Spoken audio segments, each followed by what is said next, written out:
What's up guys, in this episode I'm going to show you my completed engine conversion for my Barra T4580. I've been working to finish the conversion in between the big jobs over the past few months, so first up I'm going to show you a montage of what the past few months have looked like. Before we start it up, I'm going to run you through how exactly I've completed the conversion and all the detail on how I've plumbed everything. Then I'm going to run you through where I'm at with the build and what the next few months looks like. I'd also like to say a special thanks to the boys from BARRALANDCRUISER. Pretty much everything you see in the engine bay has been sourced through them and they've helped me out a heap to finish the conversion. So thanks heaps, Chris and Mez.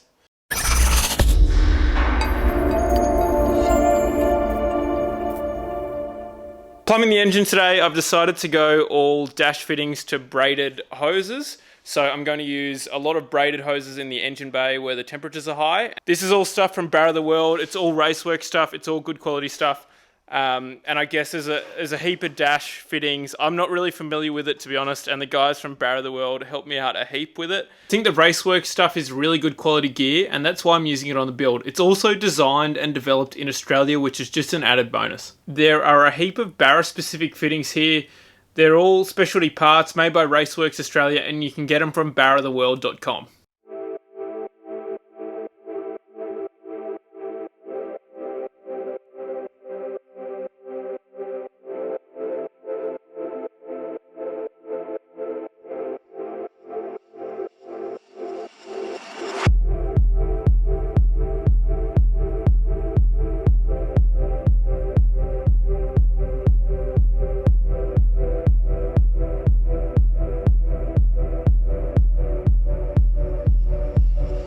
This is how it came from the wreckers in a box of bolts, so I've had to figure out which bolt goes where, which is actually a lot harder than it seems. The manual's good, but it doesn't say it needs an M6 that's 85mm long in this spot. So yeah, it's been a journey to get to this point.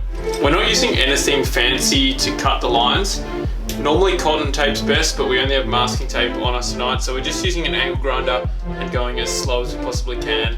Yeah, so after we've taped it up, it just stops it from fraying. That's why the cotton tape's the best. It just holds its rigidity the best. And then once it's cut, we're gonna take the fitting apart, put this end through onto that, and then screw it in with the soft jaws, so we'll get a nice tight sealed fitting.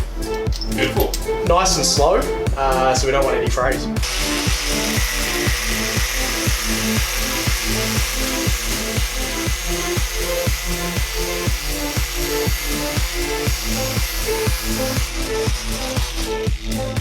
So Mez is doing an awesome job here. I was actually a bit nervous doing all the dash fittings, so I'm definitely glad I got the boys from Barra the World over. They've had a fair bit of experience with this sort of stuff. Yeah, there's a shoulder lid just in there that the fitting sits on. Yep. And it's a little flare there, so once you put that sits inside the hose. And as you tighten it, it crimps against that and crushes it in. Now before we tighten it up, we'll take it back to the car, make sure we've got the correct angles, and we should be good to go.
So finally got a power steering fitting. This is from barratheworld.com.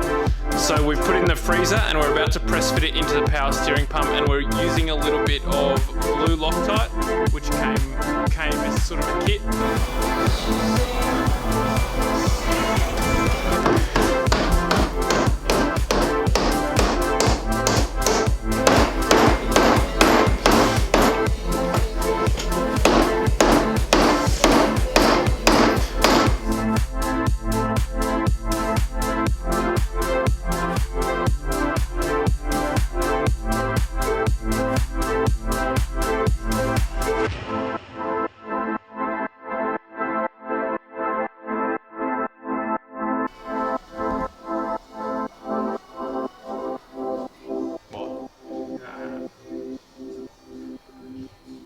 Alright, I've changed basically every subsystem on this engine since last time we started it up, so I'm just going to run you through everything from the top. I got this clear airbox lid cut. It's out of 6mm Perspex. I've essentially used this flange as a big washer which goes around the outside and holds some pressure down, and I've got my logo laser etched into it as well. So huge shout out to MacPup Industries up in Sydney. Go check him out, he does really good work. So I made up this intercooler pipe. Since the turbo's been clocked around on an angle, it comes out a completely different orientation to the old one. So I'm a big fan of this. I've used reducer elbows on each end, and it's still a 2.5 inch intercooler pipe. I've mounted these two oil coolers at the front, and I guess one big thing that I'm worried about is heat soak and, you know, not being able to cool down the radiator, but I just don't know at the moment. If it's all heat soaked at the end of the day, I'll just chop and change, and, you know, maybe I'll go top mount intercooler, or I'll mount these oil coolers elsewhere. So this is a power steering cooler, and then this is the trans cooler. I was welding some brackets to it on the table and it arced, so I've got to weld that up, which is an absolute pain. Power steering. I've changed the serpentine setup since last time around the car, and I've plumbed the power steering. So this is a stock Ford line, and I use the stock Ford line because there's a power steering sensor on it, and I think it's an idle up when the aircon turns on and when you dry steering. So what I've done is I went to a hydraulic shop and I got this fitting crimped on, and it goes to -6, and which goes straight into the 80 series box. So on the low pressure side, it goes straight to the trans cooler, and then trans cooler to the reservoir. I've picked a Raceworks reservoir. It's got some baffling in it, which you need for the power steering. It's a really nice product, and yeah, I'm super stoked with it. So on the low pressure side, I've used a -10 hose, which goes into that press-in fitting, which you saw on the montage. Let's have a look at the cooling system now. So I've got this swivel thermostat housing, and I've just gone 90-90. I'd like to do it a bit cleaner, but I just need to find the right hose. On the other side, it's a little bit hard to tell, but I have welded a 90-degree elbow on there, and then I've gone up to some silicone joiners, which goes straight to the Falcon water pump. I'm actually thinking about doing this in a hard line just because it's really tight in there and close to the belt, so I probably will do that. The turbo cooling, so a lot of the kits on the internet, they come with like a rubber press-on fitting. So I've welded on a dash fitting which goes straight to dash hose, which makes the whole thing cleaner. You can see here, this is one of the new braided lines. This is the turbo oil feed, which we did replace last time. So that's coolant feed to the turbo. So there's coolant drain here, which goes straight back into the heater lines, and I've welded on another dash fitting as well. I've also gone a Raceworks radiator overflow. It's a really nice product. The lid, I bang on about it to everyone who comes here, but it's got a really nice feel to it. So yeah, I'm a big fan of it. I mean, obviously you can make your own catch cans and overflows and stuff, but for the money, I think, I don't know, I just want to minimize as many leaks as possible, so I have paid for that sort of stuff. You may remember last time I had a leak out the side of the block, so I put a 3/8 MPT bung in, which has stopped that, as opposed to a bolt and a hose, which was stopping it last time. For the oil drain, I've gone to a braided hose as well, so it's got a -10 extension piece. So I've got a -10 extension piece into a -10 braided hose, which goes straight back into the block. So I've got my breather hoses. These are specialist fittings from Barra the World. Had to do a little bit of modification on this rocker cover and file it out a little bit so I can get it on and off. And I've gone straight to braided hoses and into a catch can, which I've mounted over here. The one thing I've got to do is plumb this straight back into the intake. So I've got a dash fitting I've got to weld onto here. So one of the things I haven't done is mount the boost pressure actuator, and that's just because it's proven to be a pain. I'm sure I'll figure it out. I am hesitant to go external gate, and I'd rather just use this. But it is just, with the way that the turbo's mounted, it's just proving to be an absolute pain to make some bracketry for it. So I will do that. I still haven't welded up the bunks for these sensors either, so this first startup won't be using any sensors in the exhaust. So another thing I haven't done is mount the AC condenser and plumb the AC lines in. That's just because I don't have the cooler in the cab at the moment, so I will do that later. So at this point you may be thinking I could take this thing on a test drive soon, but let me just show you, the engine mounts are still tacked up. I still haven't welded that, so the whole car's got to come apart and get fully welded before we go anywhere. The other thing is it's still running out of a jerry can, and it's still got a bit of a ghetto wiring setup. I don't mean the loom, but just the rest of the wiring. About to fire this thing up, got a new t-shirt for the occasion. So we're literally testing every subsystem of the car. I'm pretty nervous. From the top, we've got snorkel, airbox, exhaust manifold, exhaust, intercooler piping, power steering, all the oil lines, all the coolant lines to the turbo because we've high mounted it. Literally everything has changed about the way that we're going to run this engine right now. So I'm understandably nervous, but let's get it done. I've got Mez in the background here. He's helping me out, and we're about to fire this thing up. So fingers crossed. We've got our sophisticated switchboard, which you may remember from the other video. Now it's time, so here we go.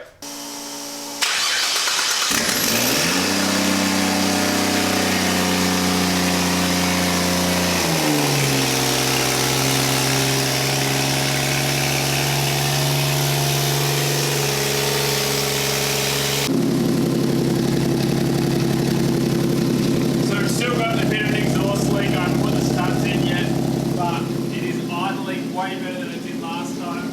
Oh, yeah, oh, it's coming out top.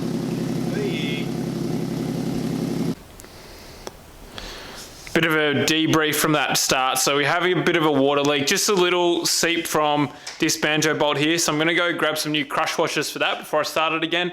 And also the power steering return seems to have a lot of pressure, and it was pushing up through the breather in the lid. So I'm going to just put some steel wool in there for now. And another thing we did this time, and we just completely forgot about it last time, is plug the vac. We've just got some hose going between these two inlet ports, and then blank that one off as well, and that's for the carbon can and brake booster when I get around to that. I went ahead and fixed up all those teething issues, so let's start this thing up now and see what it sounds like.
Wouldn't be a project car without leaks, right? It's super annoying. It is leaking from the torque converter. If anyone's had any experience with these ZF 6-speeds, let me know in the comments, because I'm pretty sure I installed it right, but probably not. So that's the first startup in its current form, so I'm really happy with how it went. Let's talk about what's on next for the build now. So at the time this video is released, we're about 6 months into the build. Now I honestly thought I'd wrap up the engine conversion in about 4, maybe 5 months at a stretch.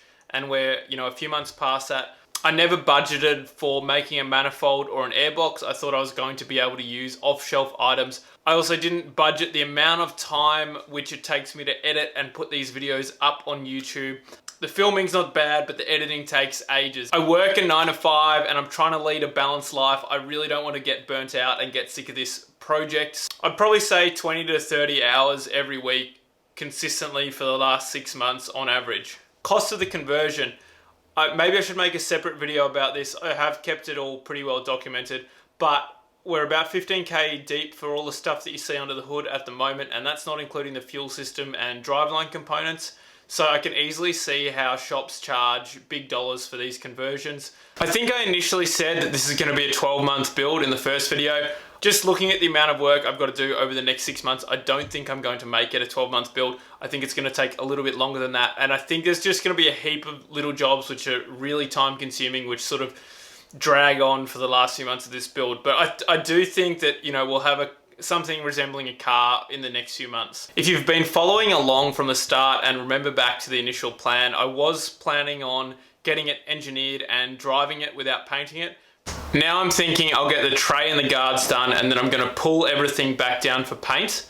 I think this is going to be a lot less work in the long run, although my engine conversion won't be tested, so there is a big disadvantage of doing that. So the next few episodes, I'm going to bolt in the suspension, bolt in the fuel tanks, and then I'm going to make a tray and guards.